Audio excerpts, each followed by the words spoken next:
Bonjour. Nous allons nous intéresser cette fois à la cinétique en chimie et plus particulièrement aux équations de vitesse. Alors, pour commencer par définir ce qu'est une équation de vitesse, on va prendre une réaction théorique, donc dans laquelle on met petit a mol d'une molécule A plus petit b mol d'une molécule B plus petit c mol d'une molécule C. Et cette réaction, quand on mélange ces différents réactifs, donne une série de produits qui ne sont pas importants pour définir l'équation de vitesse. Et donc, par définition, on peut montrer que la vitesse d'une réaction chimique est proportionnelle, donc il y a une constante de proportionnalité, K, donc V est égal à K, multiplié par les concentrations de tous les réactifs de ma réaction, élevé à des exposants, à des puissances qui sont de petits nombres entiers. Donc ça peut être 1, 2, on peut mettre 0.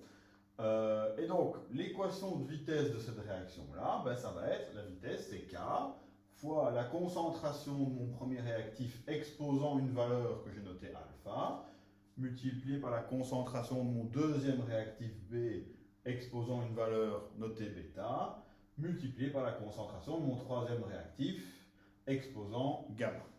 Donc évidemment, s'il y a un seul réactif, on ne va mettre qu'un seul réactif dans mon équation de vitesse. Si j'ai deux réactifs, j'en note deux. Si j'ai trois, j'en note trois. Si j'en ai quatre, j'en note quatre, etc. Alors, la constante K, c'est ce qu'on appellera la constante de vitesse de ma réaction.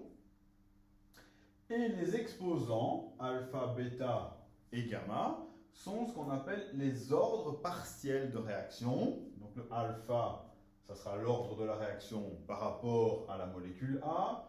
Le bêta, l'ordre de la réaction par rapport à la molécule B. Et le gamma, l'ordre de la réaction par rapport à la molécule C. Il est important de savoir que les exposants, donc alpha, bêta et gamma, ne sont pas nécessairement égaux au coefficient de mon équation. Ça peut arriver, mais ce n'est pas nécessairement le cas.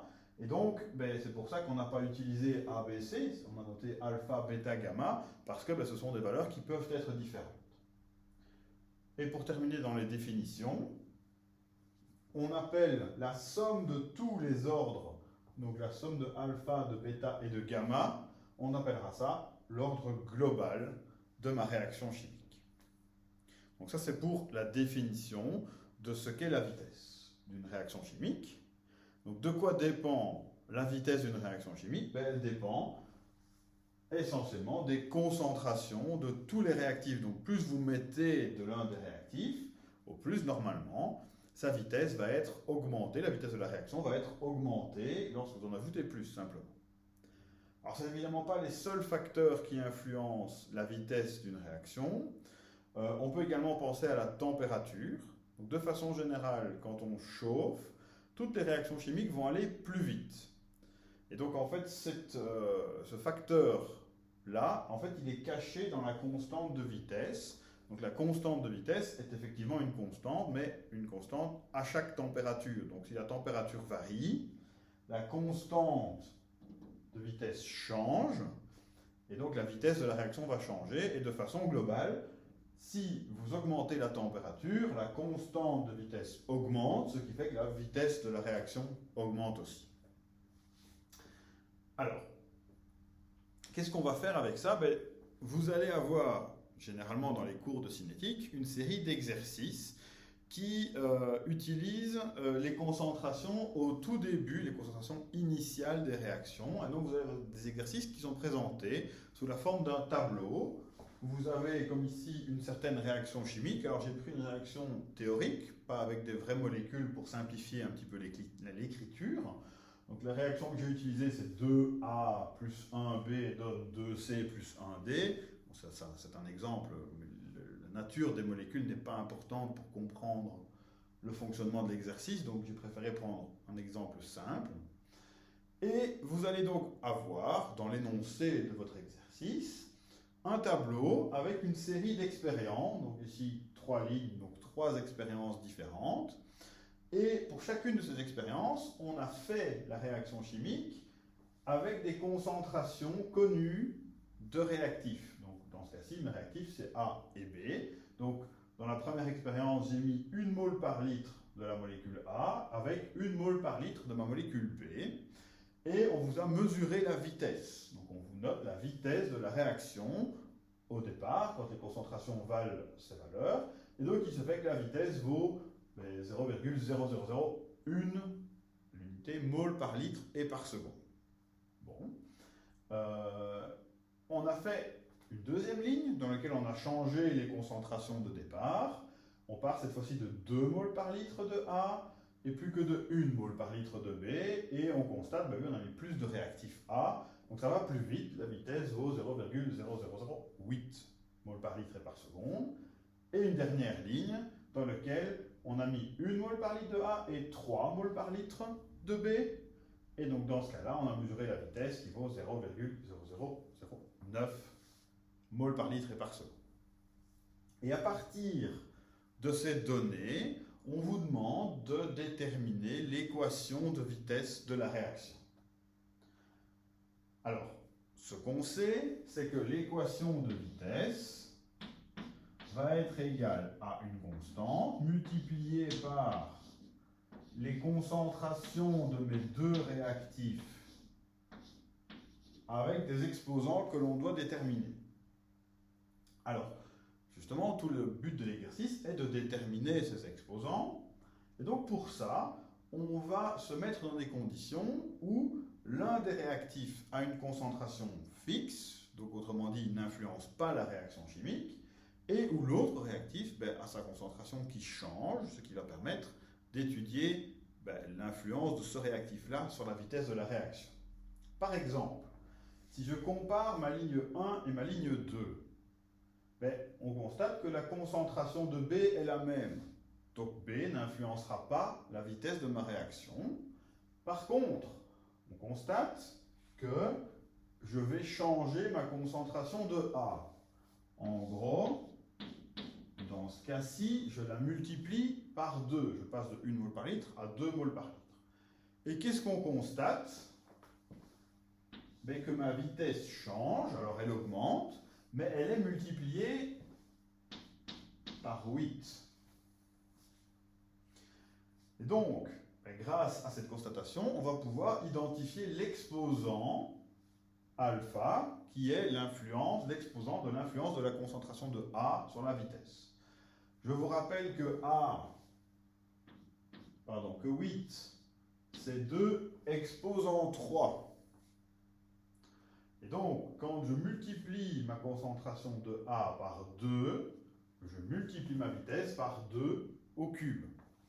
Ça veut donc dire que l'exposant alpha, il vaut 3.